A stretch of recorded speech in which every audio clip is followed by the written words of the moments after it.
Was I ever enough എന്ന കവിതയിലെ പ്രണയത്തെയും വിരഹത്തെയും കുറിച്ചുള്ള ഒരു സംക്ഷിപ്ത രൂപമാണിത്. ഇത് വിവാനും മൈറയും തമ്മിലുള്ള ഒരു തീവ്രമായ പ്രണയത്തിന്റെ കഥയാണ്. പക്ഷേ വർഷങ്ങൾക്ക് ശേഷം അവർ വീണ്ടും കാണുമ്പോഴാണ് ഒരു കാര്യം മനസ്സിലാവുന്നത്.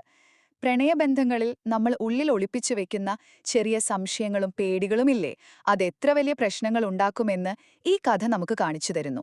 അപ്പോ ഒന്നാമത്തെ കാര്യം, അവരുടെ പ്രണയത്തിന് ആദ്യം എന്തുപറ്റി? ശാന്തനായ വിവാനും ഭയങ്കര എനർജറ്റിക് ആയ മൈറയും പ്രണയത്തിലായി. പക്ഷെ മൈറയുടെ കരിയർ ഇങ്ങനെ വളരാൻ തുടങ്ങിയപ്പോൾ വിവാന്റെ മനസ്സിലൊരു സംശയം വന്നു. ഞാൻ അവൾക്ക് മതിയോ? ഈ ഒരു തോന്നലുണ്ടല്ലോ, അത് അവരുടെ ബന്ധം തകർത്തു കളഞ്ഞു. ഇനി രണ്ടാമത്തെ കാര്യം, വർഷങ്ങൾക്ക് ശേഷം ഇവർ വീണ്ടും കണ്ടുമുട്ടുകയാണ്. അപ്പോഴാണ് ഒരു സത്യം പുറത്തുവരുന്നത്.